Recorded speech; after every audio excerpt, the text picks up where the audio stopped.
Thank you.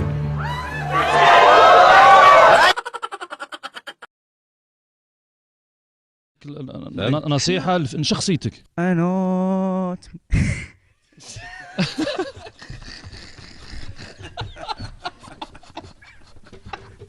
ما غني تا خالد صاحبي بدلت ها روح لخالد.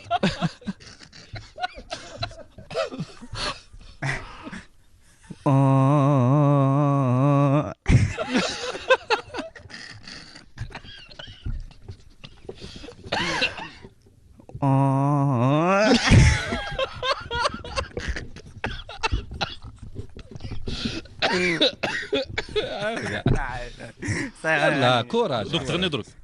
ايوا صح درك.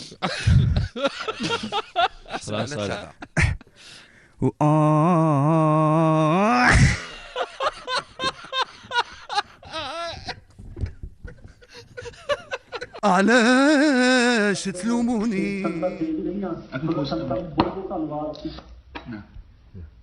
ਕੇਮ ਸਾਹਿਬ ਮੈਂ ਸਦਕੇ ਜਾਵਾਂ ਉਹ ਮਾਂ ਦੇ ਵੀ ਜਿਹਨੇ ਤੁਹਾਨੂੰ ਜਨਮ ਦਿੱਤਾ, ਤੁਹਾਡੇ ਪੇਰੈਂਟਸ ਦੇ ਵੀ ਸਾਨੂੰ ਮਾਣ ਆ, ਕਿਉਂਕਿ ਜਦੋਂ ਦੇ ਅਸੀਂ ਵੇਖਣ ਡਿਆ ਤੁਸੀਂ ਸਿੱਖ ਧਰਮ ਨਾਲ ਜੁੜ ਕੇ ਤੇ ਤੁਸੀਂ ਹਮੇਸ਼ਾ ਸਿੱਖੀ ਦੀ ਗੱਲ ਕਰਦੇ ਜੇ।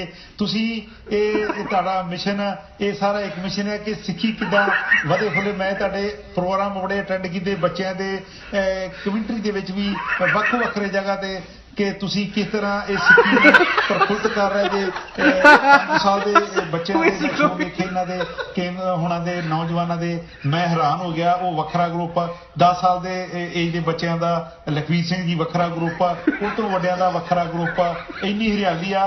ਮੈਨੂੰ ਇਹ ਤੁਹਾਡੇ ਤੇ ਪਹਿਲਾਂ ਵੀ ਮਾਣ ਸੀ ਕਿ ਇਹ ਗੁਰੂ ਨਾਨਕ ਦੀ ਬਖਸ਼ਿਸ਼ ਤੋਂ ਬਿਨਾਂ ਕੁਛ ਨਹੀਂ ਹੋ ਸਕਦਾ, ਪਰ ਜਿਹੜਾ ਤੁਸੀਂ ਧੰਨਵਾਦ ਕੀਤਾ ਇਹਦੇ ਨਾਲ ਸਾਡਾ ਹੌਸਲਾ ਵਧਿਆ ਵਾ। ਅਸੀਂ ਸੋਚਿਆ ਜੇ ਇੱਥੇ ਪ੍ਰੋਗਰਾਮ ਨਹੀਂ ਹੋ ਸਕਿਆ ਲੰਡਨ ਦੇ ਵਿੱਚ, ਤੇ ਬੇਸਿਕ ਆਫ ਸਿੱਖੀ ਜਿਹੜਾ ਵਾ ਇਹ ਸਾਰੇ ਬਣਦਾ ਇੱਕ ਸਾਂਝਾ ਐਡਾ ਵੱਡਾ ਇੱਕ ਪ੍ਰਸ਼ਾਦ ਆ। ਇਹਨੂੰ ਇੱਕ ਪ੍ਰਸ਼ਾਦ ਦੇ ਤੌਰ ਤੇ ਆ, ਇੱਕ ਗੱਫਾ ਸਾਨੂੰ ਨਾਨਕ ਨੇ ਦਿੱਤਾ। ਤੇ ਅਸੀਂ ਦਿਲ ਤੋਂ ਅਰਦਾਸ ਕਰਦੇ ਹਾਂ ਕਿ ਤੁਹਾਨੂੰ ਸਾਰਿਆਂ ਨੂੰ ਹੀ ਮਾਲਕ ਤੰਦਰੁਸਤੀ ਦੀ ਦਾਤ ਬਖਸ਼ੇ, ਜਿੰਨਾ ਤੁਸੀਂ ਰਾਤ ਦਿਨ ਸਿੱਖੀ ਦਾ ਪ੍ਰਚਾਰ ਕਰ ਰਹੇ ਜੇ। ਕਿੰਨੀ ਟੈਕਨੋਲੋਜੀ ਦੇ ਨਾਲ ਤੁਸੀਂ ਸਿੱਖੀ ਦਾ ਪ੍ਰਚਾਰ ਜਿਹੜਾ ਕਰ ਰਹੇ ਜੇ। ਵੇਖੋ ਨੌਜਵਾਨ ਜਿਹੜੇ ਆ ਉਹ ਖੁਸ਼ੀ ਦੇ ਵਿੱਚ ਆ।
Stand by.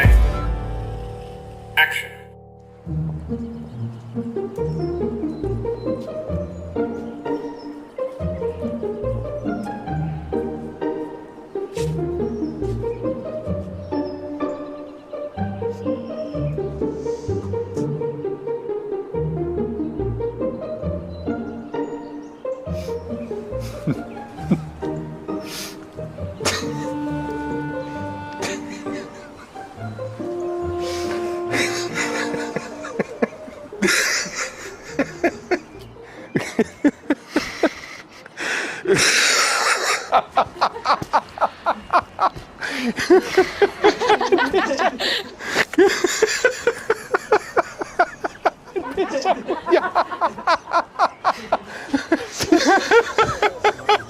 Ha ha ha